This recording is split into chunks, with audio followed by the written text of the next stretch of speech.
Howdy. Oh, What the hell? How was your week, Chris?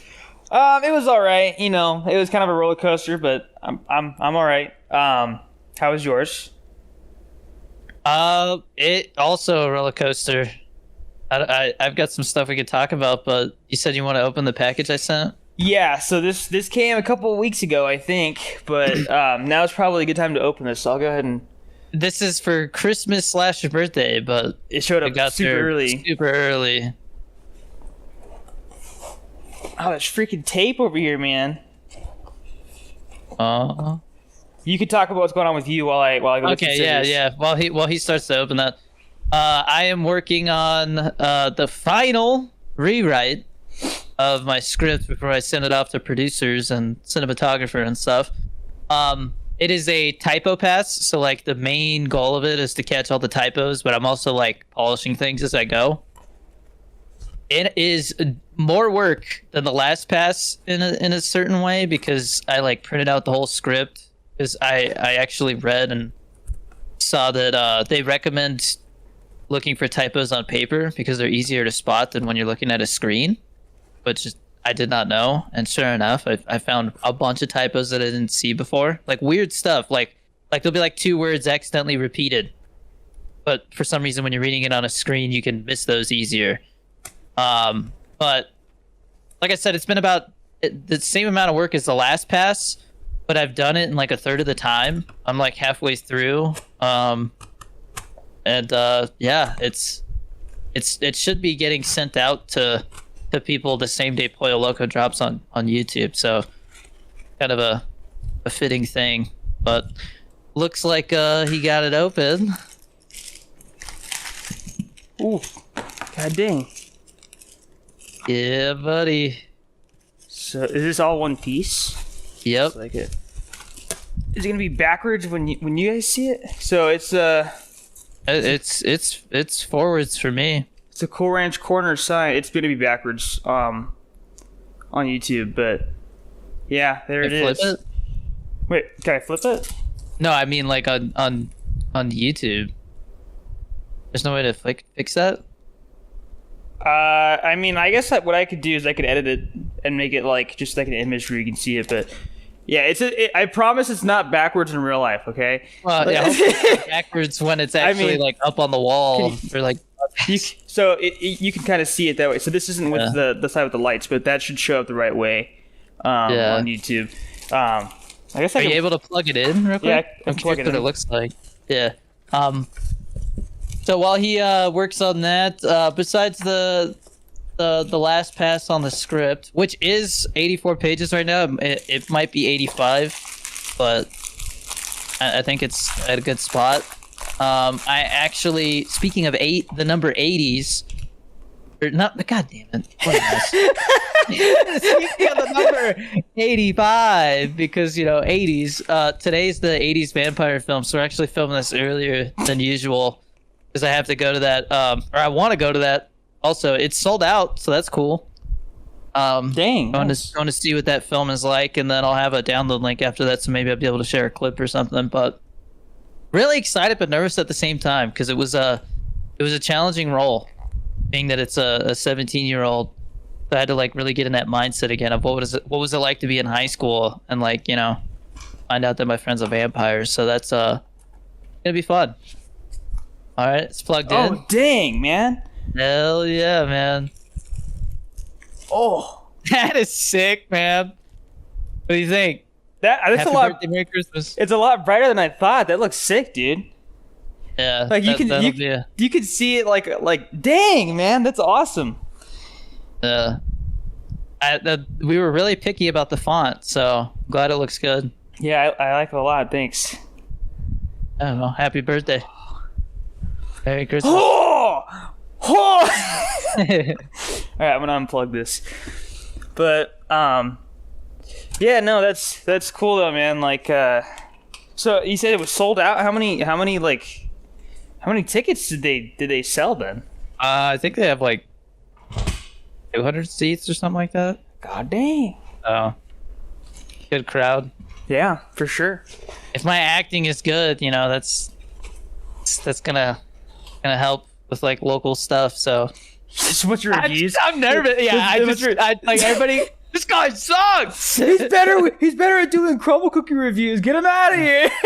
Jesus Christ! Who let the TikToker be in this? This the G Fuel guy? Yeah, just you know, like every 5 seconds, somebody's like, "That my favorite." Will you shut the fuck up? The directors. This guy ain't gonna be in the feature. Yeah, but no, I hope that it all goes well and that you hear some stuff about it soon. Yeah. You drove a Cybertruck, I saw. Yeah, our main topic is I finally got to meet Electric Shock, which if you guys haven't seen my old Creators Unite podcast, my headset just made like a popping noise. Can you talk real quick? Yeah, I cannot hear you. I just like.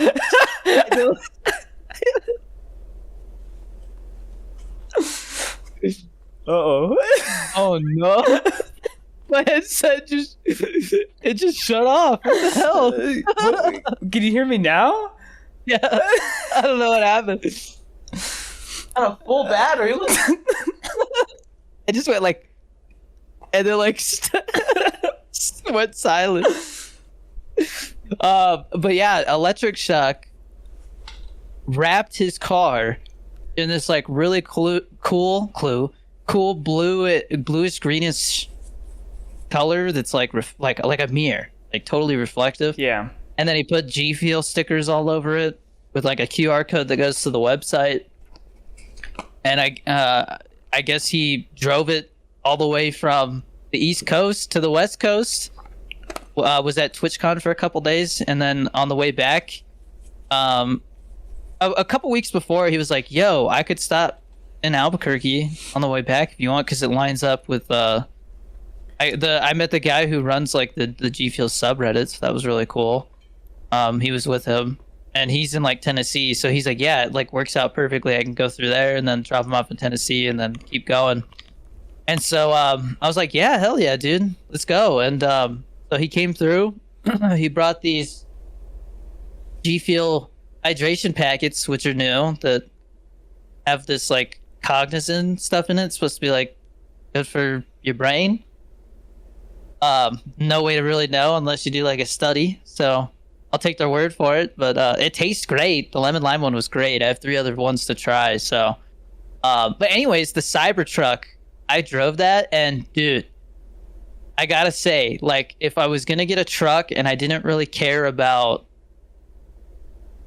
the quality of the truck, and I could get one for really cheap, you know, like a used one, I might actually go for that, because it was really impressive. Like I mean, I don't know what the long term, like I don't know what the longevity of that vehicle is, because it's all electronic, you know, like even the steering is like electronic steering, so like it's really easy to steer despite the fact that it's a tank of a truck. You know what I mean? Because I've driven I remember I passed my driver's test in our dad's old F-150, and that thing, I mean, that's almost as tough as it gets. Like it doesn't get much harder than that, except driving like a diesel truck. That's crazy. I didn't know you did it in the F-150. That must have sucked, dude. The 3-point turn was rough. Yeah, well, because I did it because I couldn't see the cones. So I did it in the Ranger, and I remember Dad thought that. We were at. Sorry to go off on a tangent, but we were at the DMV, and so the way that we did it when we were practicing is there was a tree, and so as long as I lined myself up with that tree, I could sort of gauge if I was in the right spot, right? And so when we go and actually do the test, I turn into the spot. And I realized, oh, dude, someone's parked in front of the tree, so I can't see it anymore. So I couldn't line myself up. And so I'm like, all right, well, I'm screwed. This is it. And I start backing out, and no issues. Back all the way. The guy's like, all right, go ahead and open the door for me, and then we'll head out. And when I went and talked to Dad about it later, he was like, no, I thought you failed. Like, I saw you pull it, and I thought you failed. Like he was like so sure of it, and as soon as the guy got into the truck, he was like, all right, like he passed. Because that's the hardest part. Driver's test guys are so ominous about it too. They like don't tell you shit. Well, because I remember, so when I parked after we were done actually doing like the route, I could kind of see the guy's paper, and I saw like a really high number on it, and I was like, I think I passed. Like I think I'm good, right? And he kind of goes, all right, so, and I'm like, come on. And then he goes, so there's only like a couple things you did wrong, but for the most part, you did it right. So you passed. And I was like, I was so excited, man. Like I was like, just all the stress that I had from that day was gone. I even remember it was, so I did my test in December because it was like a couple days after my birthday, right? And it was super cold, and the Ranger wouldn't start at first. Oh man! So I was like terrified, and then I got it to start, and then so after that hurdle, it was like, hey, now I got to actually pass the test. So when he said that I passed, I was like, I don't have to worry about this ever again. Like I'm set. So that was a crazy day for me. But does Arizona still have like a crazy expiration date for the driver's license? Because when I had my Arizona driver's license in the Coast Guard, people would always be like 2062. Yeah, like or 20. Yeah, like it was like and I'm like, yeah, they don't want you coming back to the DMV. Every other state I've lived in, it's like 2 or 3 years you have to renew. It's such a pain. But I mean, that's how that's how the state makes money and like funds the road construction and stuff. So like when you have to renew it, you don't have to go and redo the test. You just have to go and get it updated. Yeah, the only thing is like when you get older, like once you get to like 65, I think you have to do like hearing and eye tests and shit, which is a pain. But I mean, that's the way it should be, because if you can't see or hear, you shouldn't be driving. Yeah. I think when you get old, you should have to take the test again. If I'm being honest. I know. Like when you're old, like you probably have like the opposite opinion, but seeing some of the old people around here driving the way they do, like literally turning without looking, getting into a lane without a turn signal, not checking their blind spot. They are literally like a hazard to the road. Well, I just hate when people like, and I get it happens on accident, right? But when people leave their turn signal on, and you're like, okay, are you switching lanes? No? Okay. And then they finally switch lanes, and it's like they get into that new lane and their turn signal is still on, and it's like, bro, are you just like, are you not aware of the clicking noise that's going off in your car, like ding, ding, ding, ding, ding. Either they have their music blaring or they can't hear anything. I'm pretty sure it's the second option, but like little things like that, like how are you, the whole point of a turn signal is to tell people, hey, I'm gonna do the thing, right? And so if they never use it, or they use it all the time, it's just always on, it doesn't do you any good. Yeah, well, I was funny thing that YouTube channel I mentioned a couple episodes ago, Matt Moran Motoring. I've been watching his news videos every Friday, and yesterday he was talking about how Nissan, I guess in like one of their new vehicles, they're coming out. It's like it's their adaptive cruise control, lane assist software. They released a new update, so it's like the 2.1 update, and it added a thing where now it'll after you, if you get into the farthest left lane to pass somebody and you stay in it, it will tell you get back in the lane to the right. And I'm like, hell yeah. Whoa. Finally, like I hope everybody adopts that, because it is so annoying when people get in the left lane and then stay there and they're going like slower than everybody else. Yeah. It's like, get the fuck out of the left lane. Yeah, because it is for passing and emergency vehicles. Yep. On the freeway. Like it is not for you to go 10 miles under the speed limit and just be a lazy ass. I can't stand it, man. Yeah, it is one of the most frustrating things. So my favorite is when you're in the right lane, right?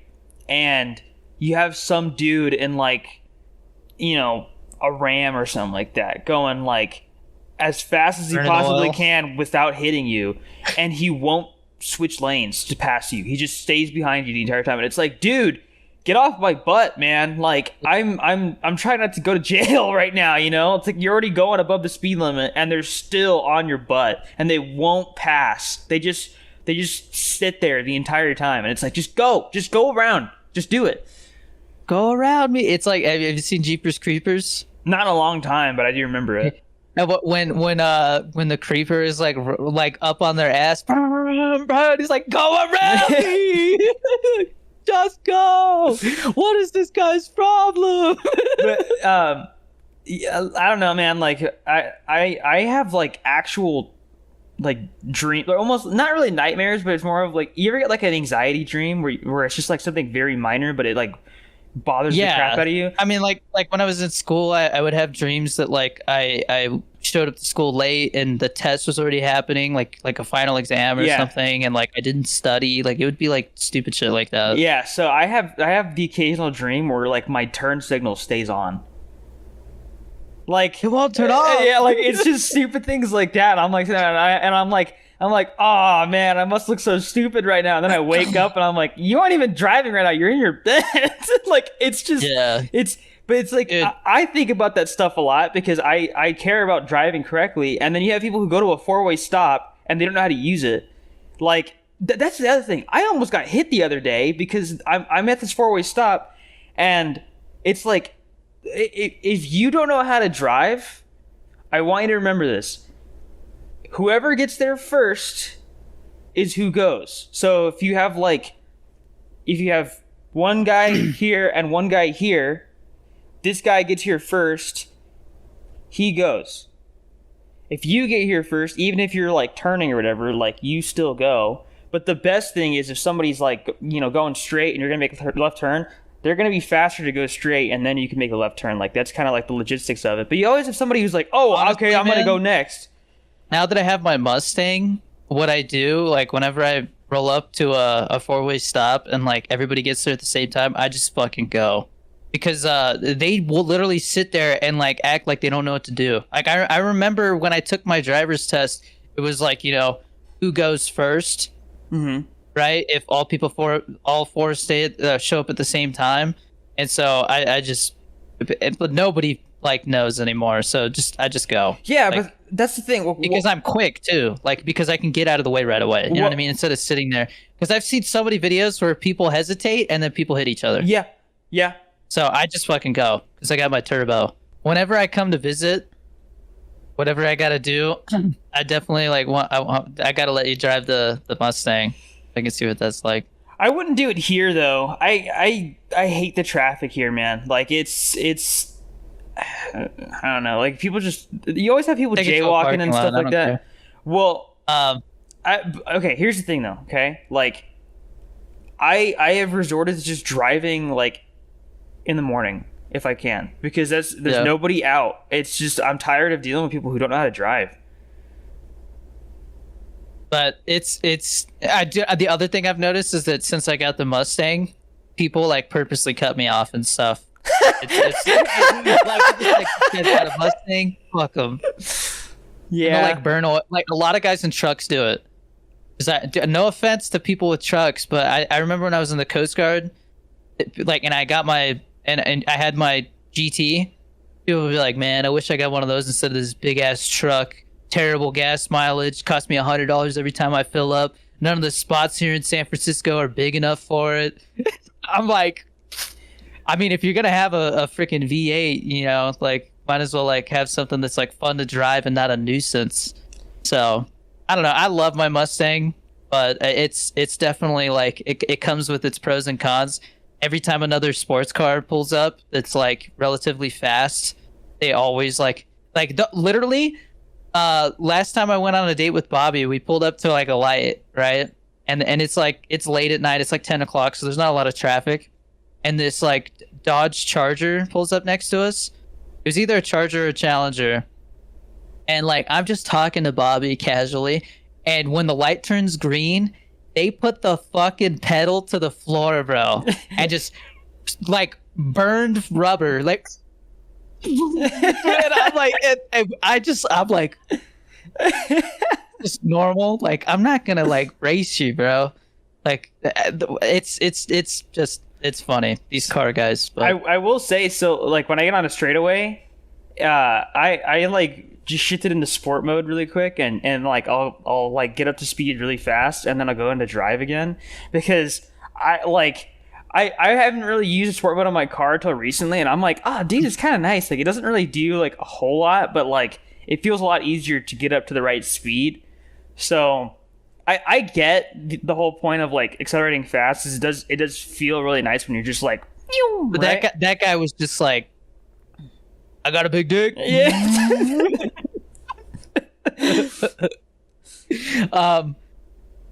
But like as much as I want to get because I was talking to Shock about this back to the Cybertruck, because he looked at the Mustang, he's like, dude, I really like the color, and I'm like, thanks, man. That's like a really big compliment coming from him, because he wraps cars for a living now.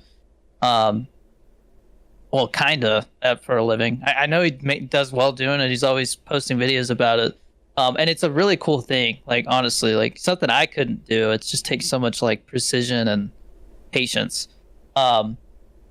So the fact that he liked the color and stuff, and then I let him listen to it, I was like, tell me, man, all right, for an inline four, like, how does it sound? He's like, it's kind of like a little bit of a low growl to it. He's like, I like it. It doesn't sound like a Honda Civic. And I'm like, see, that like the year before this, it still sounded like a Honda Civic. So I'm happy it doesn't. But as much as I want a V8, whenever they announce the last one, that's the plan, or I'll just get one of the last ones and then just like keep it as a collector's item. I do like the fact that this car has the power, like the horsepower and speed of a V8, but then I also get like really good gas mileage for the power, but it's so nice whenever I need to use the power, and like the car, like you can hear the turbo whistle and stuff. It's just a really fun, nice looking car to drive. I'm really happy with it for the money. They're getting rid of the V8? All of the car companies are talking about phasing out the V8s in like the next 10 years because of all the environmental laws and stuff. They're all going to be going to like V6 hybrids and all kinds of stuff. So, because what's the most efficient engine? Well, I mean, it's definitely not the V8. I think the V6 is for the extra power you get over a 4-cylinder. It's less fuel efficient, unless it's one of those, I guess they call them like variable valve timing engines, where like it can, if you're on like the freeway and in cruise control, it can go from like 6 cylinders to 4 cylinders by closing 2 of them to get to get better fuel efficiency.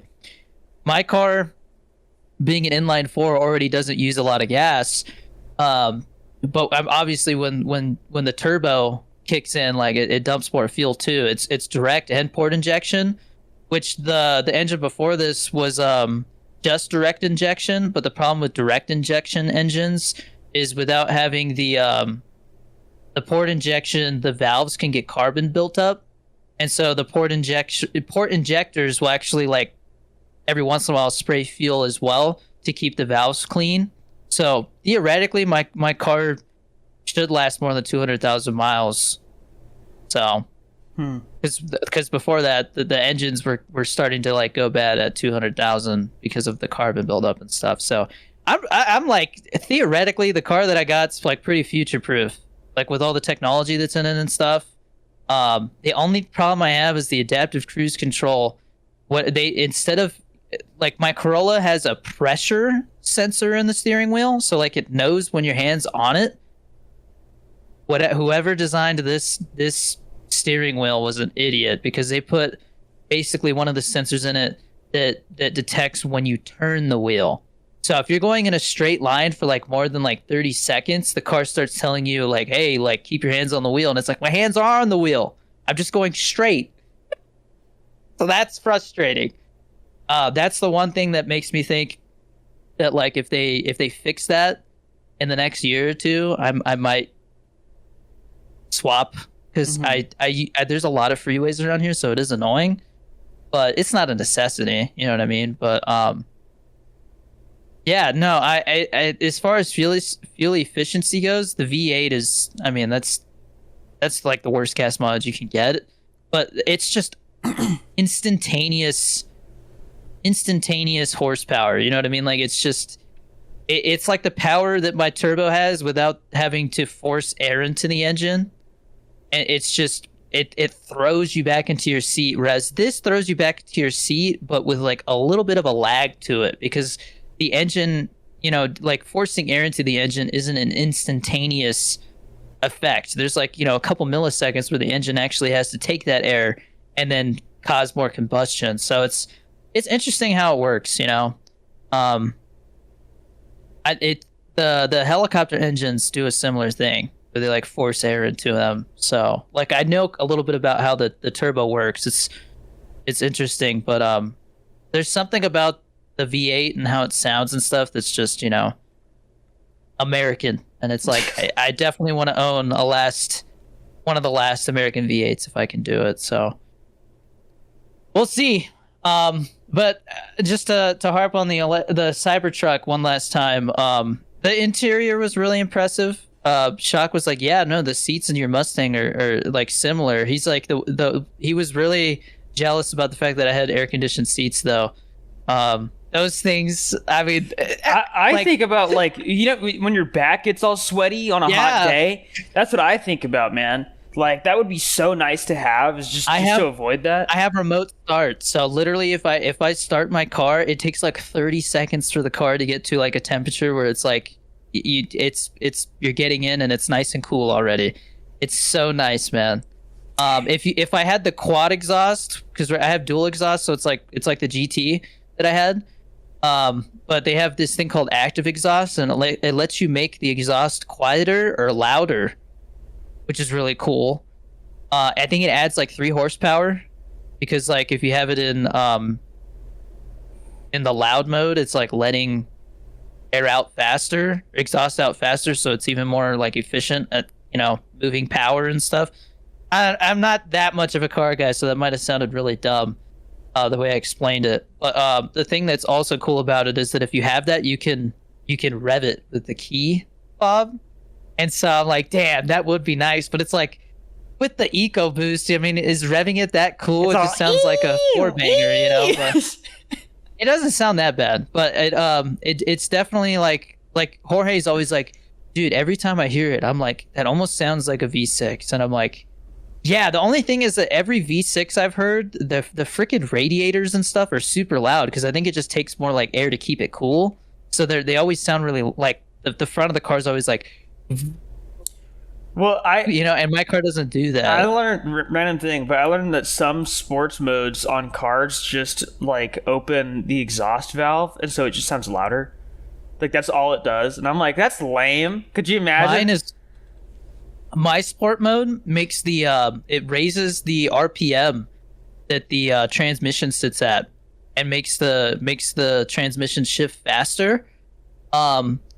Otherwise, there's a little bit of lag with the transmission, because it's a 10 speed, so it's like constantly it's constantly figuring out what's the most efficient gear to be in, which is good for fuel economy. But if you're trying to like move fast, that little bit of lag that it takes to think affects the speed.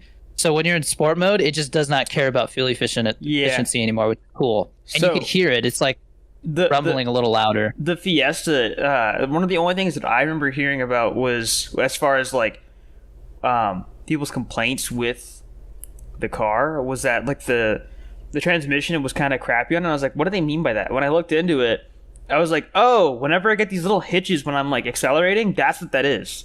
They just like, for some reason that car will just kind of get stuck sometimes, and so like you'll switch gears and it'll just be like, and you're like, whoa, what was that? Like, well, these new cars, like my car literally says in the manual, like, this transmission will learn and adapt to your driving habits, because it's all computer controlled.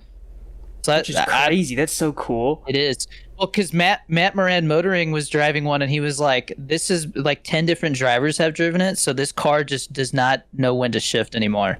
Because it's just like everybody, people are driving it super fast and then like taking it on tracks and things like that. So the transmission was just giving them all kinds of issues. And I'm like, yeah, but if you only have one driver who drives it consistently, it's nice.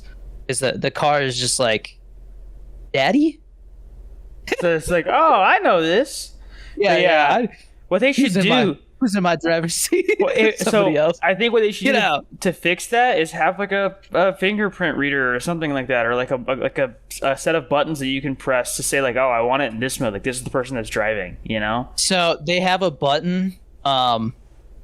There's like a pony button, and if you push that, it will like put it into like a saved profile, and you can have all the settings the way you want. So like you can have it where it's like already in sport mode, and maybe the steering wheel has like comfort where it's like the Cybertruck where you barely have to put any like input to get it to move. Which maybe I should switch to that when I'm on the freeway and see if maybe that makes it a little easier for it to not trigger that freaking annoying message about keeping your hands on the wheel. Because if I don't notice that it's like flashing on the screen because I'm like looking at the road or like thinking or something, once it like pops up with like the final warning before it starts like freaking out on you, it lowers the volume of the speakers, and I'm like, I'm trying to listen to the podcast, god damn it, you know. But my Corolla did that too. Like if it gave you like a warning thing, it would like do that. So or like if I was using maps in my Corolla, that version of CarPlay, it would like lower the volume of everything whenever Siri talked. Whereas in this one, I'd be like, "What was that, Siri? I can't hear you over my music, bitch." Well, yeah, because I'll use like Waze, and I'm like listening to whatever I'm listening to, right? And then I hear on the next intersection, turn right, and it's like super loud, and it's like after not hearing it go off for like 20 minutes, and so it just scares the crap out of me because it's just way louder than everything else. And I'm like, whoa, okay, well, like that's just a thing that happens. Okay, like I have to get used to that. But like I don't know, I almost prefer it that way because then it like gets my attention, and I know, oh, I need to turn up here soon. But like, once you have a route down, you don't really need to use like Google Maps. Yeah, I'm not really that reliant on like it telling me. Like usually I'm already looking at the map and I know what's coming up, you know? Yeah, I only really use it when I don't know, like when I'm not the comfortable screens the are way huge, by the way, in my car. Like it looks futuristic. The Shock said that looked really nice. How was the screen in the Cybertruck? I mean, it's like any other Tesla where it just looks like there's a big iPad in the middle.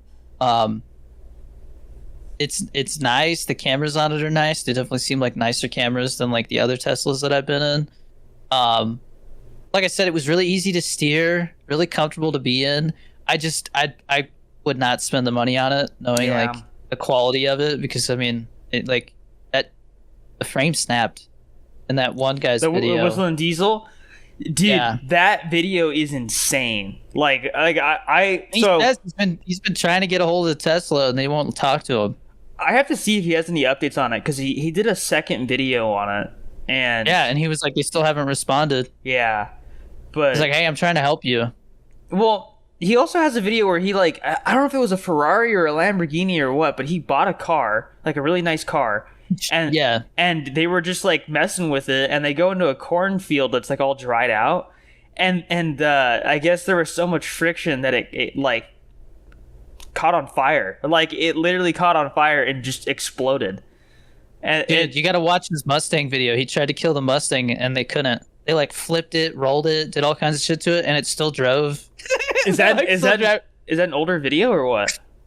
Yeah, I think it was like I don't know what year it was. It looked like a 2014 or something. But it was really funny because he shows up to like a car meet, and it's like supercars and stuff, and he's driving a Mustang and he's just being super loud, and everybody seems like they're in on the joke, right? But it's just really funny because he shows up and he's like, "You guys want to do some donuts?" And they're like, "No, bro, get out of here." They're driving like McLarens and shit, and he's just showing up in a Coyote V8, vroom, vroom, vroom. Like super loud. Oh man, yeah, no, his videos are great. I definitely recommend the Mustang one because it really, like, I don't know, it was one of the cooler videos where like he wasn't able to actually like they tortured that car. Like it was like, oh, poor car, but it still drove.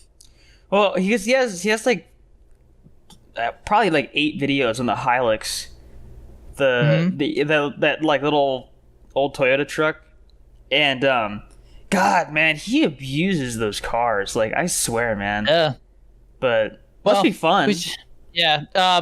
Shout out to Electric Shock. Thanks for bringing the GFUEL goodies and the new hydration formula so I could try it and review that. Thanks for trusting me with driving your Cybertruck, because I know a lot of people didn't get to do that. It was a really cool experience, and like the first Tesla I drove was a Cybertruck because of him. So it's just like really cool, and it was his. Like it's a special thing. But yeah, I would consider a Cybertruck if the price was right. Let's get into our ad break, guys. Support us through Patreon for as little as $1. I was playing Fortnite with some of the boys this morning. We were talking about playing either Dead by Daylight or Texas Chainsaw Massacre next week, because Texas Chainsaw Massacre is down to $20 now. I think that's the standard price, and I think that's very reasonable. So we'll see what happens there. But of course, use code DannyD for 20 to 30% off GFUEL. I'm drinking the new Sakuna's Finger flavor inspired by Jujutsu Kaisen, and it is a fruity black tea flavor, and the best way I could describe it is like a tutti frutti black tea. It's really good. Really good. I highly recommend it. The collector's box just sold out, but it's a really good tea flavor. And then use code DannyD for 10% off Fit Butters. I got, I think, all the flavors now except for s'mores, and they're bringing back white chocolate macadamia nut. Ooh. So I'm gonna get both of those. Dude, you have to get brookie and chocolate chip cookie dough. They are both delicious. I think I have chocolate chip cookie dough already. Did you already try it? Yeah. But I don't like baked cookie, man. I don't like cookie dough flavors. Like I feel like, because to me, I remember I talked about it before. More. It tastes, to me, it's like it's kind of like the protein like flavor that you get like when it's cookies and cream or whatever. It kind of reminded me of that. And I was like, yeah, like I that's just not my thing. Like, I know the appeal of this, but it's just not what I like. Pumpkin pie is also really good. I was surprised how good it is because I do not like pumpkin stuff. It is delicious, and it does taste like pie crust is in it. I am always going to recommend. I'm always going to recommend that banana maple French toast. That is like the best thing I've ever had. Very good as far as like sweets go. So yeah. But white chocolate macadamia nut drops on the 1st. And it's really cool. Like, I see their newsletters, and then, like, they're like GFUEL, where they're like, oh, we're dropping a new flavor, blah blah blah. Like they're literally the GFUEL of nut butters. It's so cool. Like, it's the perfect partnership, man. And you guys have been using the code like crazy. I think we've already sold more than twice as much Fit Butters with my code as we did last month. So I'm sure I'll be higher up on the list. But so support us those different ways, guys. And speaking of GFUEL, I am giving away a tub of Sonic Peach Rings this week. It is the Walmart edition, so there are 30 servings in it. And that is going to Nikki Pantazis, who I just played Fortnite with this morning, aka Hotshot. So you might remember Hotshot. He's been around for a long time, so congratulations, Nikki. I will reach out to you soon in the next 24 hours. Sonic Peach Rings is a great flavor, by the way. Yeah, amazing flavor, actually. Yeah, really fucking good. Yeah. It actually tastes like peach rings. You can taste the little flavor crystals. On to this week's Patreon questions. SuperDude01 asks, what's your favorite home-cooked meal? Ooh, that's a toughie, dude. I mean, so we're talking like full-on meal, or even just like just like a small thing, like for example, does steak just by itself count, or does it have to be like a full? Yeah, meal? I mean, like if it was like if we're talking about like mom used to make it. I always loved mom's version of spaghetti. But I think when it comes to like Bobby, I would say like her lasagna or her enchiladas are really good. Like her baked enchiladas. Mom would always make the lasagna Frida from Olive Garden. Like she'd make it. Dude. Next time, dude, they gotta make that next time we have a family get together. Yeah, that is so good. I love lasagna Frida. Actually, when it comes to mom, I would say the lasagna Frida. Yeah, dude. Yeah, It's a pain to make, but kills it's it so with that. good. She says it every time. She's like, it's such a pain, but it's so worth it. And she always makes so much that you Yeah, can like eat it for the next 3 days. Yeah. Oh, it's just like fried noodles with like a breading on it. Yeah. With marinara and Alfredo sauce. Yes. So lasagna frita is literally just fried lasagna. That's all it is. So you make lasagna, you cut it in half, and then you put it in the fryer. We found out about it through Olive Garden, and if you go to Olive Garden now and you get it, make sure you get it without meat sauce because it's like a different sauce. Get it with just marinara and Alfredo, not with meat sauce and Alfredo. It's ass. I get so pissed off too because, like, we've ordered it. We specifically said, give us marinara, not meat sauce. They give us marinara, and there's still chunks of meat in it. And it's like, literally, Olive Garden went so downhill, man. It's less work to use the marinara as opposed to the meat sauce. Why are you putting meat sauce on it, man? Whatever, dude. Dummies. Louis says, do you or Chris have a bucket list? And if so, what is the bucket list?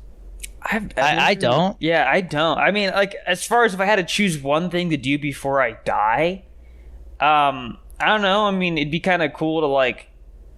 want to go to Europe. I think it might be kind of cool to, like, fly a plane or something like that. But, I mean... Oh, fuck that. No offense. After being in the helicopters for as long as I did and seeing how much shit those pilots had to know, and those pilots would like literally be out of flight school and all this shit and still be panicky about all the stuff they have to know. No, I don't mean like literally like just oh yeah, I'm gonna learn how to fly a plane. I mean, take the stick for a second. Yeah, like even that is kind of cool. Honestly, like that's probably not that hard to do. You could probably just go with like an instructor and they would let you do it. Yeah, but I mean, like, I like do it in like a jalopy. Yeah, dude. Like, dude, flying at night is terrifying. It's terrifying. I don't doubt it. Yeah, dude. The scariest times that I flew was like when we were in San Francisco and it was like just thick ass fog and like raining. You literally can't see outside the helicopter. Like it was so claustrophobic feeling. There'd be like freaking lightning ahead of us and stuff. But yeah, I don't really have a bucket list. Like, not really. Yeah, because I mean, I try not to think about like, before I die, you know. I try not to think about stuff like that because it gets depressing. Yeah, I'm just kind of, you know, enjoying it as I go, I guess. Yeah, I mean, I always say this. Statistically, I remember they said like the first person that's gonna live to be like 120 or something like that was probably born like the year that you were, Chris. Mm-hmm. So I'm like, okay, if I'm gonna live to be 100, which I think is a very reasonable goal, live to 100 at our age, then I'm just over a quarter of the way through that, and that's already depressing. Yeah, you know. Yeah, I think with it a lot too. Like that's yeah, and the thing is, like, I have to at least think, okay, well, you know, half of the time that or actually, you know, even just probably more than half of the time that I've been alive so far was also spent like not knowing anything. You know, like a lot. The world was so much smaller for most of my life, so that now is like really the time where I get to do a lot, and I know a lot about what I'm doing. But I think if I hit 75 years, I'm gonna be like, all right, the only thing I'm doing anymore, like, all respect to Clint Eastwood. I can't believe he's still like, he's got a movie coming out. It was good enough that they picked up film for distribution, and like the rumors were already swirling that he was working on fast tracking his next project because he wants to make one more again. And I'm like, bro, dude, when is Quentin Tarantino's movie coming out? Well, he was gonna make the movie Critic, and it was supposedly supposed to have Cliff Booth in it again, and he scrapped that. So they were like in pre-production and they scrapped it. So no idea now. I still hope he makes that Rick Dalton miniseries on Netflix, but who knows? It is so hard to tell what he's up to. I mean, he was just on like Bill Maher's podcast, and it was interesting to hear him talk about stuff. But I'm not the biggest fan of Bill Maher. He's such a slow talker, and then they always get political, and I'm just like, I don't watch stuff like this to hear people spout their political beliefs and try to sway people. random Oh. thing. You know what podcast I just can't stand? What? Lex Friedman. Yeah, I don't know. Like, I get that it's like intellectual and stuff, but I don't know. He had Todd Howard on, the guy from Bethesda, right? The It Just Works guy. Yeah. And he was like asking like the dumbest questions about video games, and it was the hardest thing for me to listen to, and I just gave up at a certain point because I was like, dude, like you have a guy that's like kind of a big deal in the gaming space, and you know nothing about what he does. Yeah. I've never been able to sit through a whole clip of his. Like, he had this one lady on who wrote a book called like I can't remember what it's like, literally about like the end of the world, like what happens if there was like a nuclear war. And I got like most of the way through that, but it was just like a lot of the stuff he talks about is so depressing. So I'm just like, I'm good. Piece of Scrap says, do either you or Chris have a comfort TV show or movie you always go back to watch or put on for background noise? Ferris Bueller's Day Off. Okay. For background noise, not really. It's usually YouTube for me. If I've got background noise, it's YouTube. Like vlogs are really good for that, you know, because a lot of times they got like music and transitions and stuff, and you're just kind of like vibing. But yeah, no, I've never been somebody who's like, oh, I'm gonna throw The Office on and just have it on in the background. Like I'm like, if I'm gonna put on a piece of art, whether it's a movie or a show, it's like I'm gonna give my attention to it. But like if I'm just like, hey, like I want to just go back to a movie that I know I love, to like cheer me up or something, Drive can do that, or like Once Upon a Time in Hollywood. The thing about Once Upon a Time in Hollywood is that like it is one of those movies where like if it's on, it doesn't matter what part of the movie you're watching, you could just be in it. It's because it's got this hangout vibe. So Dazed and Confused is the same way. Which have you seen that, Chris? I have not. That I believe is on my Voodoo account, Fandango, whatever the hell it's called now. That one is it's got that vibe to it, but there's so many young actors in that, like one of Ben Affleck's first roles, Matthew McConaughey's first role. It's just so many people just like in this hangout setting, ad-libbing. And it's just such a fun time. Great soundtrack because it's all 70s music. I'll add it to my list. Great soundtrack, yeah. Yeah, if you've never seen that one, that's a treat. There's a spiritual sequel to that that's also very underrated called Everybody Wants Some. That is also very good. So both of those. If I don't have that, I might have to snag that one too, because I'm sure it's not expensive. Because it has the same exact vibe. If not, like it feels like somebody with more experience, because it's Richard Linklater, like way later. You know, like this is that Dazed and Confused was in the 90s, and Everybody Wants Some was in like the 2010s. So it's like, you know, somebody made Dazed and Confused with a modern camera and like a bunch more experience. So it's like even more polished and refined. But Dazed and Confused just has so many iconic moments. And Ben Affleck broke his ankle in a scene that's in the movie. Oh, I thought you were saying recently. I was like, what? No, his whole thing is the seniors are looking for the freshmen to give him the paddle. And so something happens, and when he breaks the paddle, he turns, and like I saw the interview, he's like, yeah, I broke my ankle. Like if you look, you can see, and he like finishes the scene where you're like, yo, you could tell, like he put pressure on his foot and was like, oh shit, that's broken. That's so awful. That's like one of my biggest fears as an actor is I'm gonna like in a big pivotal moment like do some shit like that. Like Tom Cruise does that shit all the time. Breaks something and just keeps going. And I'm like, I think in the moment with the adrenaline and the pressure, I think you could, you know? But it's just like the idea that like with Tom Cruise, it's like they got to shut down production until he's like good to go again. For Ben Affleck, it was like, you know, that was like one of his last scenes, so no big deal. But still, it's just crazy to me that that shit happens. Cisco says, I like this question. He goes, thoughts on the iPhone 16 being targeted towards more professional users, such as filmmakers and content creators? Would you use an iPhone 16 to shoot a short film? So I'll say it again. I was actually talking to Cal, who's a Canadian filmmaker buddy of ours. He was an associate producer on Pollo Loco and Stolen GFUEL. We were talking about short films, and I told him it seems like because the message for like the last 10 years has been just make a film. You could pick up your phone and make a short film. Everybody and their mother's making short films right now, and it's so much harder to like stand out amongst the crowd of people making short films. So I'm not really that interested in short films anymore unless it's a proof of concept. But would I shoot my short film on an iPhone 16?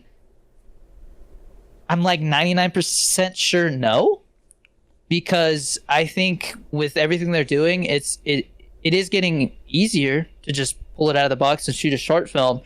But if you look at the photos behind the scenes of 28 Years Later, which have you seen those movies, Chris? Nope. 28 Days Later, very good movies. 28 Weeks Later is got some really badass scenes.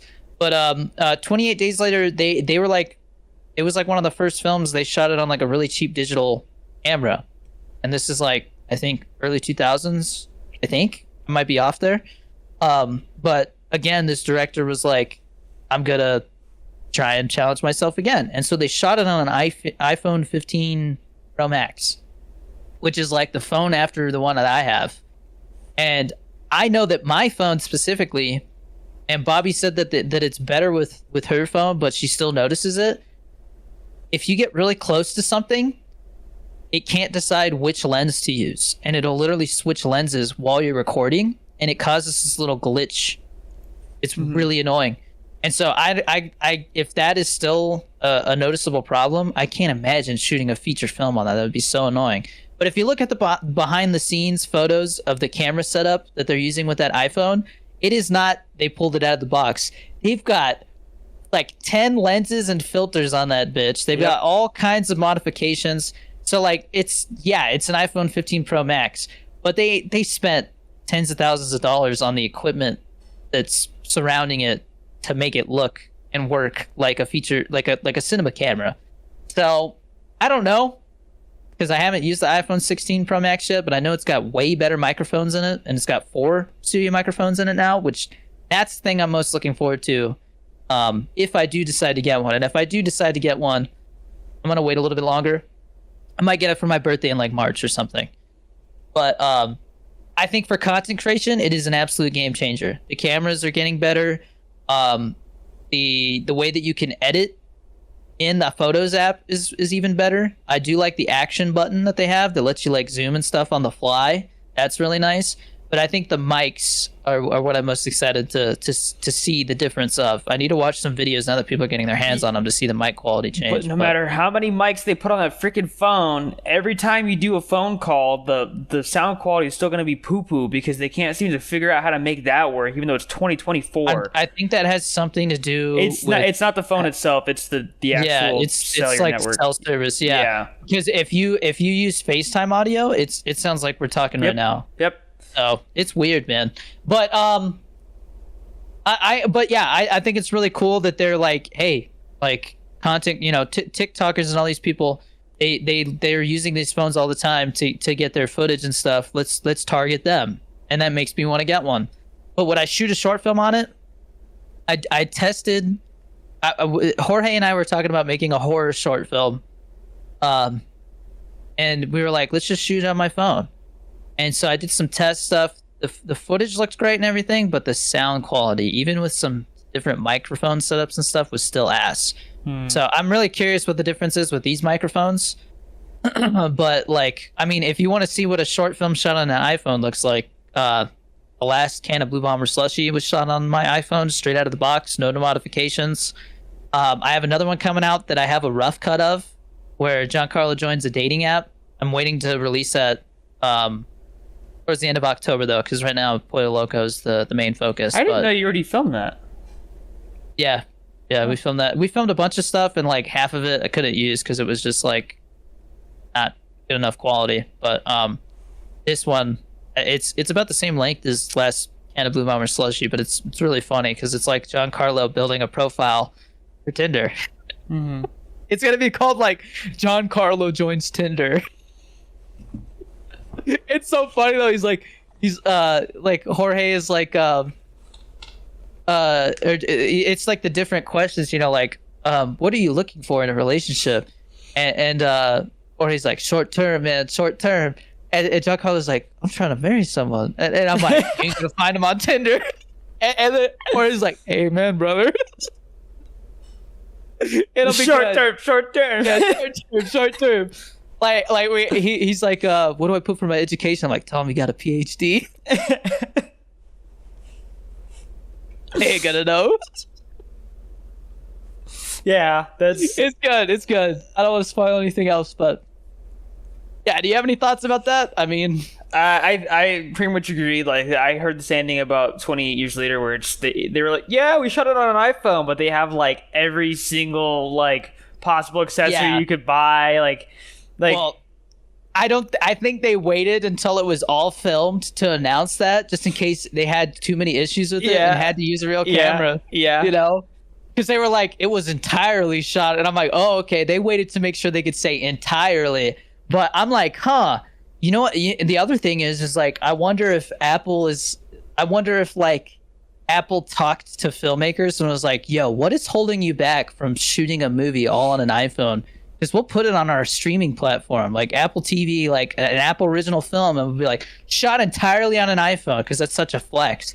And so I wonder if they like took that info and are like, okay, like let's see if we can make this better for filmmakers. So, but it's getting there, man. I mean, I saw a video where they took an iPhone 15 Pro Max and they compared it to like the old Red cameras from like I think the early 2000s or the 90s, and they're pretty much on the same level now. I just my thing with phones now is what more is there to do? Because I don't see any point in getting a new phone aside from camera stuff. It's really about like the sensors and stuff and how much color they can pick up. I mean, look, this is the thing. You can shoot like Cisco. Put it this way. This is something that I don't think like the average like the general audience doesn't think about. You can shoot a short film on the most expensive fucking camera you can own. But if you don't know how to tweak the footage and edit it and color it and all that shit, it will still look like dog shit. It is so much more than the camera. It is so much about how you use it, how you light the scene for the camera, because every camera like picks up light differently. One of the things that you can go and watch with Pollo Loco is like anytime you see like a tracking shot where like somebody's walking and the camera follows them, that is a black magic. Everything else is shot with Nicholas Kariki's red Komodo, which is like double the price for the module and like has like a completely different configuration of lenses and all that stuff. Like it's not the black magic is called like a pocket cinema camera, whereas the red Komodo is considered like a small module cinema camera. It picks up way more colors and like all this stuff. They both shoot in 6K, but if you put them side by side, you will notice a difference. But the way we edited that, they are somewhat able to match up. I think that there are still some issues with like the black magic not having an IR sensor on it and stuff, so it had some issues picking up light and stuff consistently. But just the difference that like knowing how to use it and like blend footage together and color it and all that stuff, like that, like honestly, like if it's like, okay, we can either spend money on the camera or on post-production, spend less on the camera, spend some money on post-production, because I have seen people spend $20,000 on a short film and waste is not the right term, spend all their money in principal photography and pre-production and then have no money to do post, and it's like shooting yourself in the foot right as you cross the finish line. So that I went off on a tangent there. I am sorry, but I'm very passionate about filmmaking, and so that was a really good question. 1 second, I gotta tell Theo to calm the hell down. I don't know if you guys can hear him, but he is super loud right now.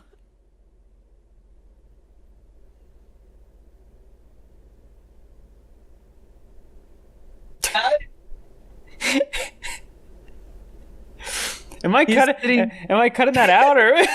No.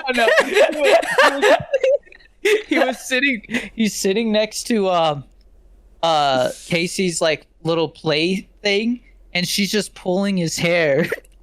And he's like, oh, while he's on his tablet. Dude, right now, like, Casey is at this age where she's like all smiles. It makes me like, I'm getting emotional here as a dad. Like, if you like pick her up and like bring her close to your face, she'll like smile at you, and then she like touches your face, and like it's like the most wholesome thing ever. It's just like her sensory processing is just like on overdrive right now. Everything she wants to like touch and feel and taste and smell, and it's like watching a little human being learn how like life works, you know? Yeah. It's awesome. But yeah, she'll like respond to you and stuff now, you know? It's great, man. I love being a dad, and like I like with Theo up until Theo, I think I've mentioned it before. Theo came into my life when he had just turned 2.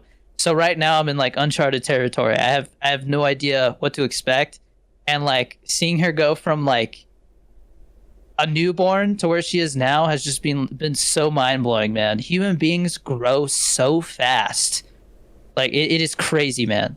Like at the little things that they pick up on and start to do, and like her favorite thing right now is like we'll just be like driving in the car and you just hear back there like blowing, she just blow raspberries, and it's the funniest thing, man. But moving on, thank you for your awesome question, Cisco. That was a really fun question to talk about. Tommy Slay says, what's your favorite Willem Dafoe role? I think I would say Green Goblin. Yeah. Because it's just nostalgic for me, but I think he was really fucking good in that movie. What, The Lighthouse or whatever? Poor Things. I have not seen The Lighthouse. I own it, but I have not seen it. I haven't seen it either, but like I all I see is there's like some stupid meme where he's all Fortnite, and then like Robert Pattinson's like he just starts dying. I've seen this scene where like Robert Pattinson's like complaining about him being like a crazy old man, and he's like, "Your farts! I can't stand your farts."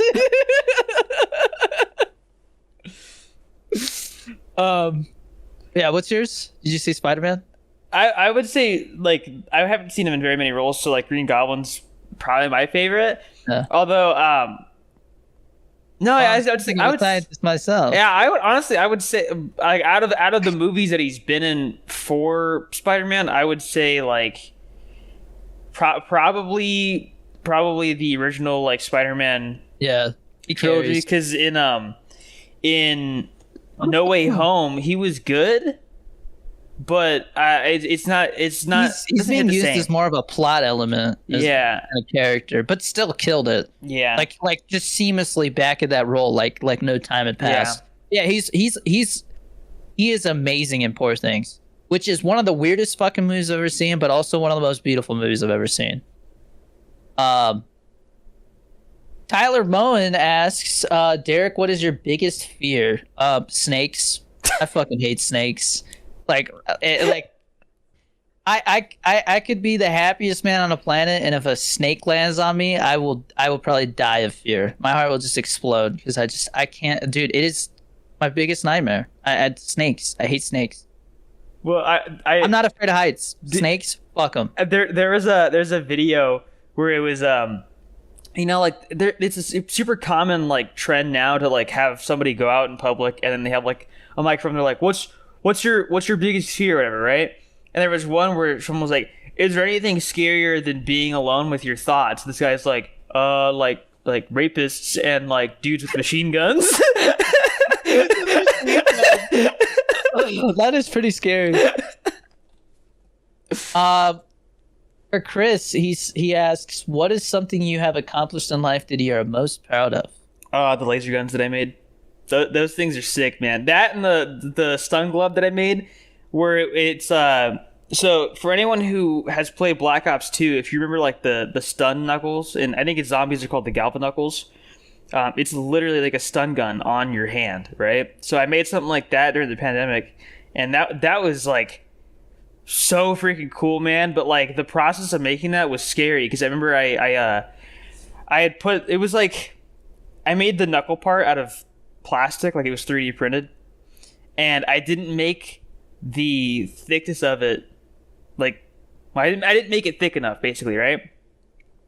And Just electrocute yourself. well, I didn't like die, obviously, but like I had taken these pins out of like breadboards and I super glued them to the plastic, and then I took these like high voltage wires, like they had like a ton of insulation on them, and I just like stuck them in there, soldered them, and then I pressed the button, and I just hear, and then like I just remember my arm got like really stiff, and I was like, whoa, okay, like I need to put more insulation because it had gone like, so it starts on this finger right here, and it's supposed to jump across, right? And when I finished it, it did do that, but when I didn't know how much insulation I needed and I was just experimenting, it went from here and then through my hand over here, and it jumped back like out. A mad scientist. It didn't hurt, but it just felt like it was scary. You felt your muscles like contract or something? Yeah. So when you get shocked like that, it usually doesn't hurt. It's just more of like it catches you off guard. Like I had an incident recently. So I have an electric lighter, right? It's like a flip lighter, but it's electric instead of being like gas. And I was like half asleep lighting a candle, and I'm going to close it. My thumb goes right onto the actual like pins, and I remember my arm got really stiff, and I was like, "Oh, my bad." I was like, I just shocked the crap out of myself. I remember one of those like rechargeable batteries. It was like plugged in, and I like put the battery in the thing, and I was like, just shocked myself. Well, so I remember like we came home from 4th of July one time, and I plugged my phone charger in, and it shocked me. I started crying because I didn't know what happened. It just hurt. I was It's a really startling feeling. yeah. Well, and if you don't know what it is, like you think like something's wrong, right? Yeah. But now that I've dealt with it more, I'm a little bit more. Dude, there was one that was really bad. So I took apart a microwave one time. Jesus. And so. Oh, That stuff's scary already, just because if you do it wrong, there's a capacitor in there that'll like kill you instantly if you don't discharge it. And so I'm like super worried about it. I have like a screwdriver, and I have like pliers holding the screwdriver, and then I'm like trying to like bridge the two connectors, and nothing happens because the microwave was like some old microwave some guy was giving out for free, right? So it had been a long time since it was last used, so it was discharged already. But I pulled out the motor for the fan, and mind you, this thing's rated for like 120 volts or whatever, right? So I'm like, oh man, like I wonder if I can power this fan, and I grab a 9-volt battery and another 9-volt battery, and I like hook them up to each other, and then I grabbed bare copper wire and put it on the two terminals and hooked up to the fan, and like I remember there was a spark, and then like for like the next 2 days, my wrist hurt. like I remember like I go into work and I'm talking to this guy from Geek Squad, and he's like, yeah, you probably tweaked your wrist or something like that. And I was like, that's a thing? Like I was like, why does it hurt so much? It felt like carpal tunnel. It was weird. But yeah. Anyways, I like making stuff like that. Just, you know, yeah. I'm proud that I didn't kill myself by doing that. Good thing to be proud of. For our last Patreon question, Nikki asks, what is your excitement for this COD compared to past CODs from previous years? Like excitement level? Yeah, I will say for the past couple of weeks, I've just been like looking at the calendar. Yeah. I just want this goddamn game to come out already. I just want to play. I don't want to play anything else right now. Yeah, it's been hard to like find motivation to play other games. Like I try and go back and play Modern Warfare 3. Zombies sucks. Multiplayer feels like a waste of time. Warzone's just Warzone. I don't care that it's the haunting. I don't care about Warzone. Yeah. I forgot that was even. Yeah, people are like Michael Myers. I'm like, I don't give a fuck, man. Dude, I saw like in the game. Like I saw a thing where it was like a skin called like Bloody Red Riding Hood or something like that, and I'm like, okay, this is for an operator that like I don't even care about. Like if it was for like Yeah. if it was for Woods and he was in a little Red Riding Hood costume and he's all bloody, I'd be like, that's kind of funny, right? But it's just I some random might person. Like I don't care. I might play Warzone literally to level up guns because I've got all these, XP tokens that I'll only be able to use in Warzone.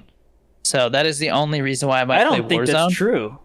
Yeah, they announced it. They're only carrying over to Warzone, which makes sense. I get it. They're trying to sell Mountain Dew and shit. Oh man. But Love my I would say my excitement is at like the highest it's been since probably a first Modern Warfare reboot, like 2019. I was really stoked for that one with the new engine and stuff and like how it looked. Yeah, I would say my excitement's at that level, if not higher, just because like I've actually like I thought the beta was phenomenal. One of the best betas of all time. The way that they rotated maps and stuff, it really did feel like we were already playing the game, and it was like, just give it to me already. Yeah. I don't know if you saw, Jeff went through like all the changes they're making based off the beta feedback, and he was really happy. He was like, it seems like they're actually approaching this like with people in mind, in their opinion. Like he was like, that fucking radar dish on Scud is gonna be penetrable now. So you won't be like those snipers, because you could not shoot through that thing.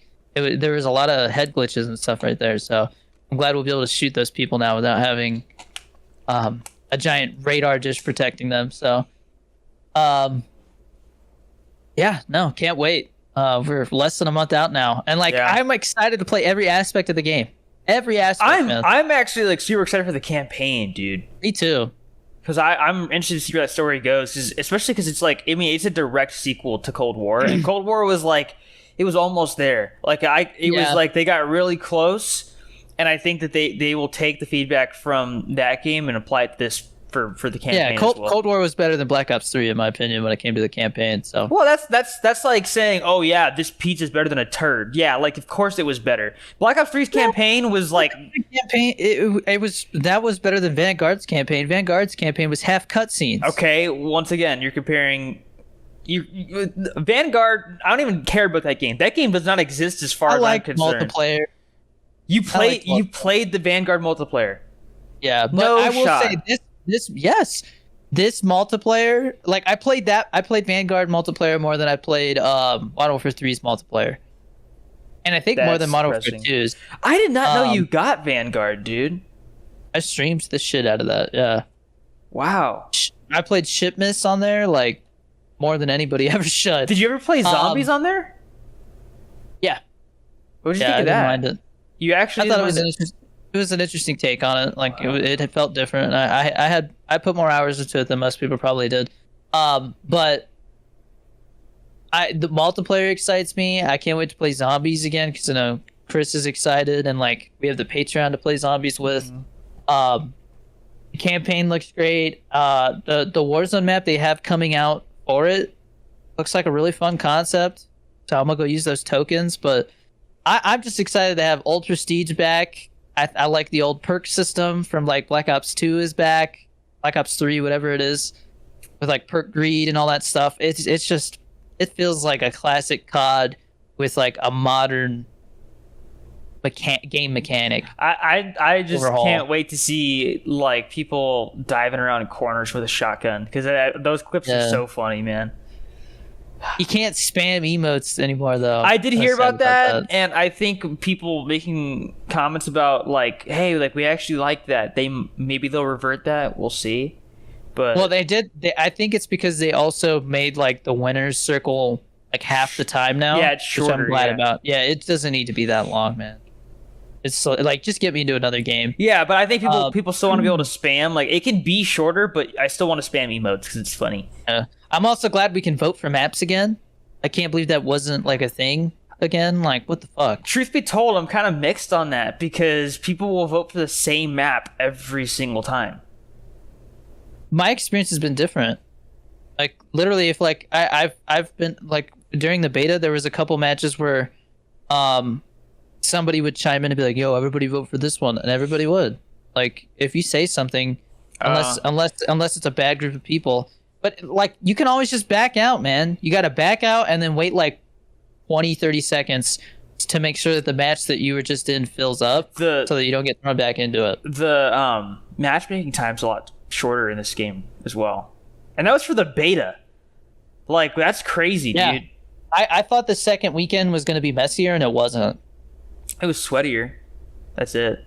You know, you say that, but I did not notice a difference, honestly. I did, dude. I think there was some people who were better at the game because they'd been playing it for more than most people, but that's just a skill issue, bro. Oh, I saw a lot more like campers and stuff, dude. I thought I did better in the second weekend.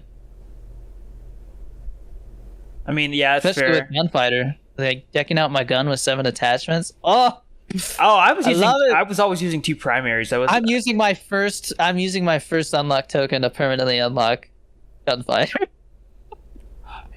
Oh, I forgot they're gonna have gobblegums and zombies, dude. That's the thing. Yeah. I keep forgetting about that. Like I said, the old prestige system too. Like, I'm just really excited. Like, I'm actually gonna grind prestige and camos, but like casually, you know. No, I'm gonna know like the crap everybody's out really of it, curious dude. to see what the challenges are like for the camos. You're probably gonna grind out the zombie camos, huh? Yeah, that's what I did with Cold War, and then I was like, wait, no one's playing this game anymore. Okay, never mind. Yeah, that's the other thing. I really just hope that this game's community sticks around more than that's the problem Call of Duty's had lately. Is it's like people play the game for 2 months and then leave, and it's like just by the time February rolls around, the game's dead. Yeah, not dead, but you know what I mean. Like, compared to how Call of Duty used to be, it just felt like the hype, like people weren't talking about it anymore. Yeah. But I mean, this is the first Call of Duty in 2 years that like it's like they've actually had the time they need to make it. So I think it's already showing. I'm gonna touch on this real quick, and then the random topic that you see, Chris, we'll just save that for next week. Okay. So I got to go to this premiere, but I saw Megalopolis last night, which I made a standalone YouTube video about it. Francis Ford Coppola, the director who made the Godfather movies, Apocalypse Now, which, Chris, if you haven't seen Apocalypse Now, watch that fucking movie. I have seen it was great, right?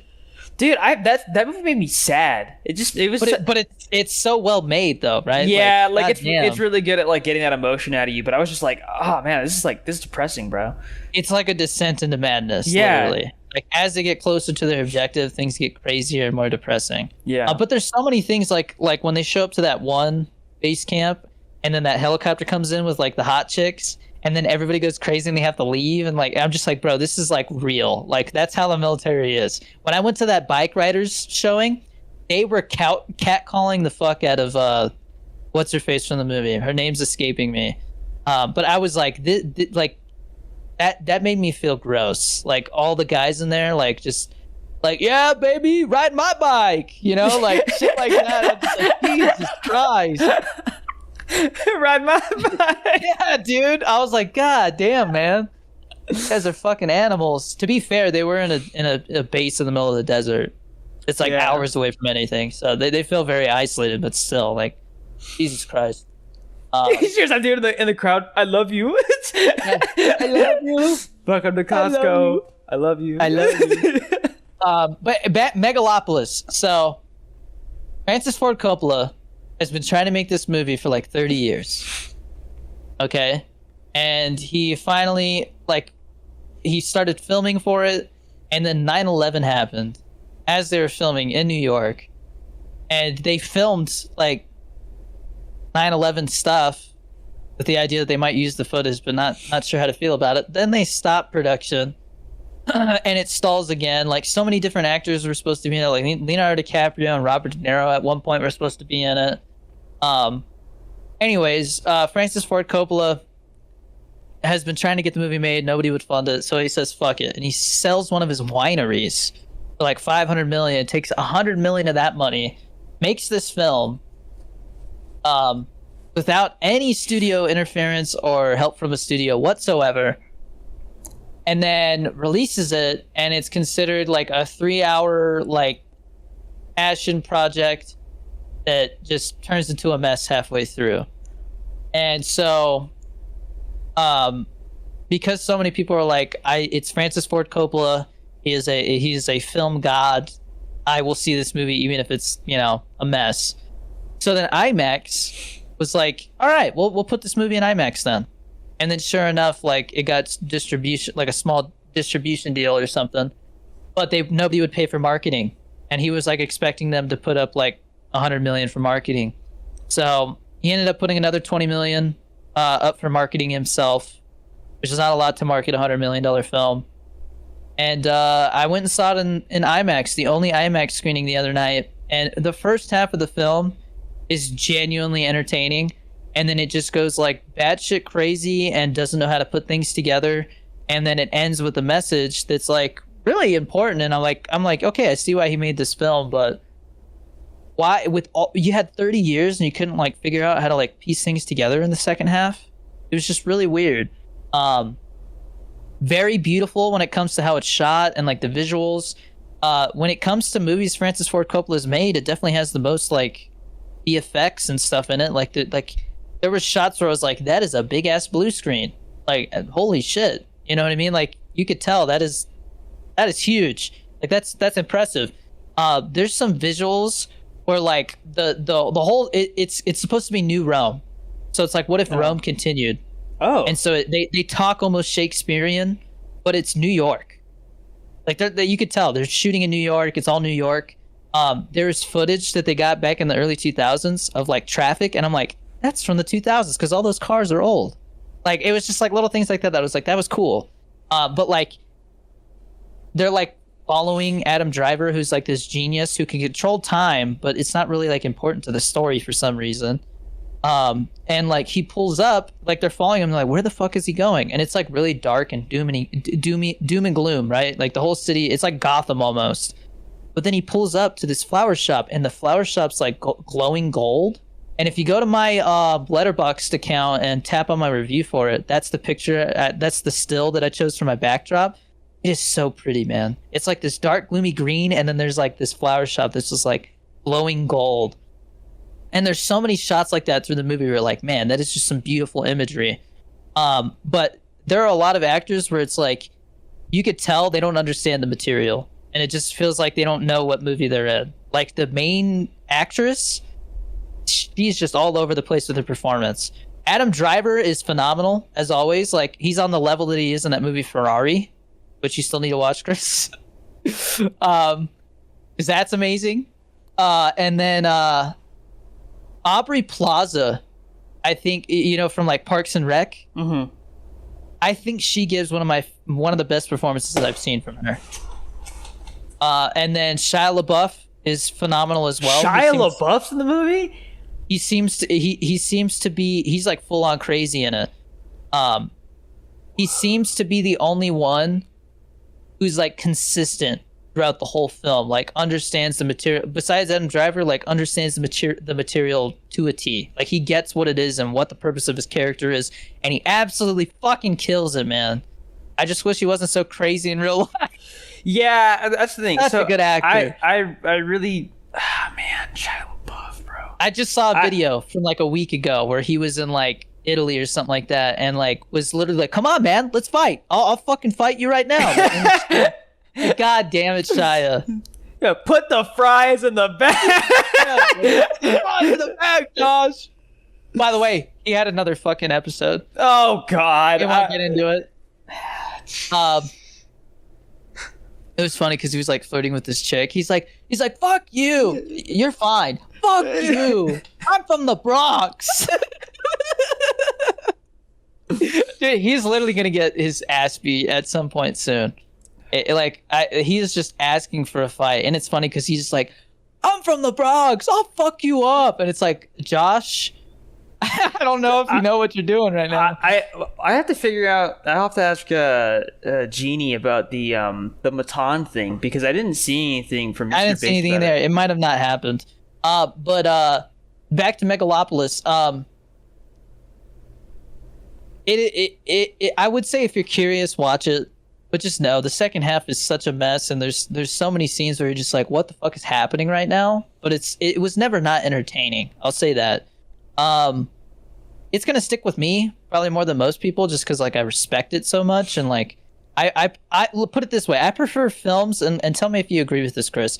I prefer films that take risks over films that play it so safe that they do nothing original. Well, to an extent.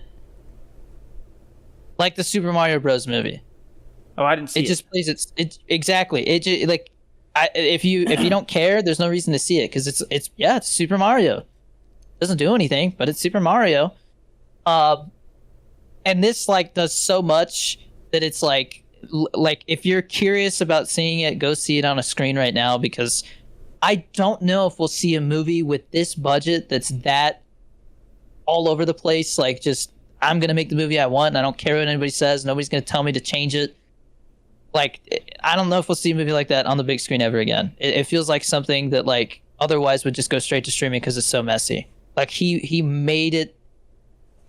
He pushed for it to be in cinemas, and it is in cinemas. And I'm glad I saw the only IMAX showing here. Like, I genuinely feel like it was an experience that I'm never gonna forget. But it is not for everybody. It is pretty wild at times. But I was entertained by it, and I gave it 3 stars on Letterboxd simply for the fact that, like I said, I prefer films that take risks over ones that play things so safe that it's like boring. So, I think it's gonna be a box office bomb, and it might be his last film. But I'm glad I went and saw it, and I'd be very curious to hear what anybody thinks as well. I actually saw some comments on TikTok on my review where people were like, "Thanks for the honest review. I actually liked the movie a little. Like, I kind of liked the movie too. Like, it's like people seem to respect the fact that I was like, I respect it and I was entertained and I like it. I think it's an absolute fucking mess, but it's beautiful and like has its moments. And that seems to be like a lot of people who respect film like I do are kind of in the same boat. But as a general audience member, like, so many people are gonna like turn it off halfway through because it just gets so fucking wild. Yeah. There's a scene with Adam Driver where he's just like going crazy, and I'm like, what is going on? And like, it never really gives context. It's just like some artsy fartsy imagery while there's like voiceover and stuff. Giancarlo Esposito was great in it. Lawrence Fishburne is really good in it. Like, there's some really good performances, but like, story wise, it's just like halfway through it totally like skips time and stuff. It was supposed to be 3 hours. Like, originally when they showed it, it was like 3 hours and 20 minutes, and the cut I saw in IMAX was 2 hours and 18. And I was like, I could see where they cut stuff, but based off of like the scenes and stuff that I did see, I don't know if that stuff would have added anything important. But you're talking about an hour of context that's just gone. And I mean, the ending is just like, this is what I was trying to say, and that's the ending. And it's like, cool, but you definitely did not know how to get from point B to point C. Because from point A to point B, it felt like I was watching the movie. From point B to point C, it felt like just ideas throwing at the wall, and nothing really stuck, you know? Yeah. It was entertaining, and like, there was a lot of times where I was like, holy shit, I like, wow, that was an interesting scene, you know? Like, Aubrey Plaza and Shia LaBeouf in a scene together was like something I never thought I would see, and it was really interesting. But yeah, let me know in the comments if you've seen it. Like, what did you think? Are you like, fuck that movie, or that was interesting? Because I thought it was interesting. Last thing to talk about before our recommendations, and we call it a show. Again, Pollo Loco is going to be premiering on YouTube October 4th. I'm going to start promoting the shit out of it. Starting October 1st, hyping it up.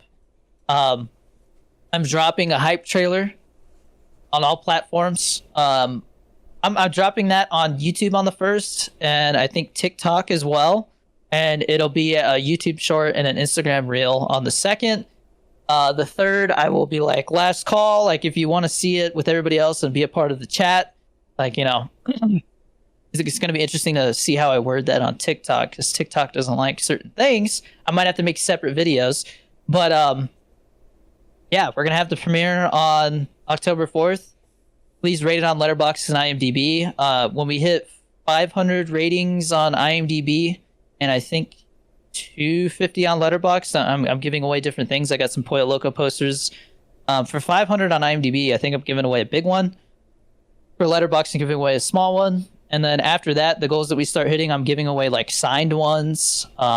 So I'm trying to do something special with it. And if we can hit 1,000 ratings on IMDb, I go to a producer and they'll be like, it looks like you made a real film. Like there's feature films that come out with like A-listers in it that struggle to get 1,000 ratings if there's not enough word of mouth. So 1,000 is something to be really proud of. So let's try to get it there, guys. It's going to be free. I always intended for it to be free. We will make a small portion of our budget back from like the ads, but it's never been about that. So support it. You've seen it, watch it again. If you watched it at an online festival, I guarantee you the quality will be a little bit better because this is a straight file upload that hasn't been compressed or messed with or transferred. It is straight to YouTube, 4K, with the best sound quality, all that stuff. Yeah, I'm excited for it to finally like be unleashed into the world, and I'm probably gonna run some TikTok ads for it and stuff to let people know that it's out because I've been talking about it for 2 years. It's been my baby for 2 years, and now it feels like all right, like time for the baby to leave the nest, and it's no longer mine; it's everybody's. You know, it's a piece of art for everybody to see and look at and be like, oh yeah, this is the film where that one director like made his first thing. So it's a special moment. I'm excited. Curious to see what the general reaction is because so far it's been mostly positive. So October 4th. All right. So our recommendations this week. I saw The Wild Robot with the family last night, and having read the book, I think that it struggles to fit all of the book into a family-friendly runtime because it's like an hour and 40-something minutes, and like I think family films are best around 90 minutes. And you can see where things were kind of like changed, and they did change a lot actually, but like overall, it was a really good film. I think it's the best thing DreamWorks has made in recent memories, and I think I might like it better story-wise than like Puss in Boots: The Last Wish, which was really underrated.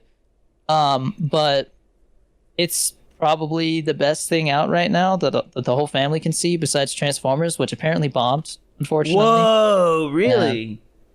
Yeah, Well, compared to that's the a budget. shame. It is a shame because it's a very good movie.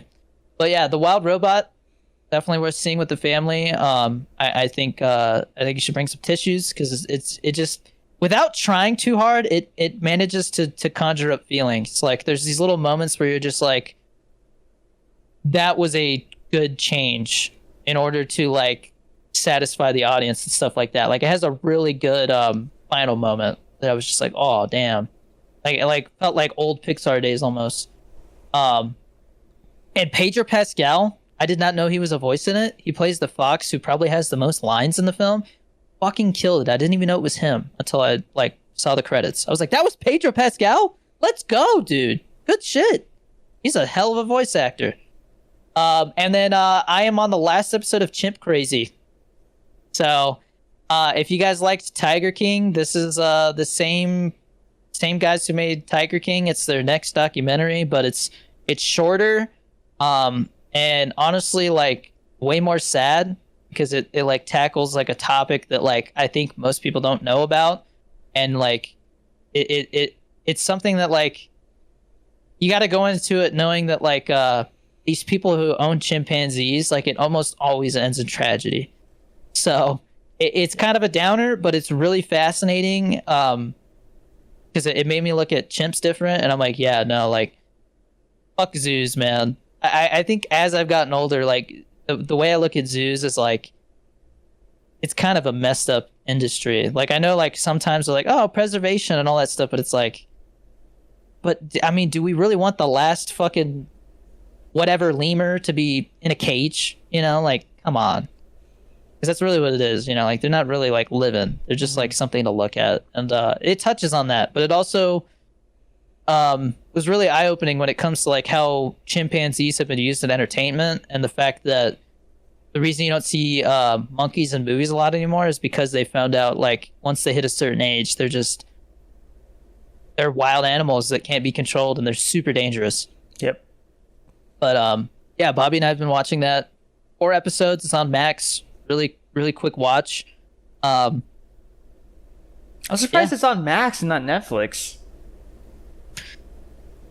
I mean, I ain't complaining, but yeah, it's pretty wild, and it's definitely like dark, and I would say compared to Tiger King, a lot more serious. Yeah, what's your recommendation, Chris? So there's a channel that I've known about for a while called Any Austin. And the reason why I started watching this guy is because like I'm scrolling through my YouTube recommended one day and it says, what is the unemployment of like some city in Skyrim? Like, what's the unemployment rate of this video game city? And I'm like, what the? Like, I'm like, why would this hell? guy like do? But I was watching the video and like the guy's style of editing was just like, I don't know. It was like he was taking it super serious, but it was like the like very dry humor, right? And like I'm like, man, like this guy's actually like going around. And he's like, well, this is a kid, so this doesn't count. This person's got a disability, so they don't count. This person, they own a shop, so they're employed. This person's working for the shop, they're employed. Like he just goes through all of it. There's like little pop-ups and stuff like that. And I was like, man, like this guy's like legit. Like he's actually like he's going into it. And I don't know, man, like there's just something about that style of video where it's something so inconsequential, but it's like still fascinating. You know, he also has videos about like where do all the rivers in a specific video game map go. He did one recently, I think, where it was like kind of like a video essay about like the best moments in like playing Minecraft. So it's like when the world first gets generated, like that feeling is really cool. And then he talks about how like the stuff that you do in Minecraft where you're like going around and like you're getting your resources and then you go and build a house and then sometimes you go on your little vacation and go like explore stuff, right? It's very much like an analogy for just how you do stuff in life. Like you do the monotonous like repetitive tasks. Like, oh, I'm gonna go do my laundry, I'm gonna do dishes, I'm gonna go to work, that kind of stuff. And then every once in a while, you just take a break and you go, you know what? I'm going to go do something else. And so you go and try something new. And I was like, wow, that's like kind of a cool way to look at that game because I'd never thought of it that way, but it's totally true. So definitely a good channel to go to if you like video game essays, or if you just want to, find out more about what the unemployment rate is in Riften in Skyrim. Yeah, I've heard of his channel. I've seen a video of this before. Yeah, no, he's got some good stuff. So I highly recommend that channel for sure. Cool. Well, guys, that's the end of the show. Next time we do this, we'll be able to talk about the Pollo Loco premiere on YouTube. So I'm nervous. You know what I hadn't even considered? That means we have an episode for every single week in a year. It's technically a year's worth of episodes. It's because it's 52. Dang. Yeah. Just inconsistent. Yeah. Yeah, guys, if you like the show, follow my accounts, DannyDudo23 on everything. For any updates, follow my letterbox. Buy some GFUEL, get some Fit Butters with code DannyD. It's good stuff, both of those, and join our Patreon if you want to hang out with us and interact with us and get access to those benefits. Thanks for watching the show, guys. See you next week. Peace.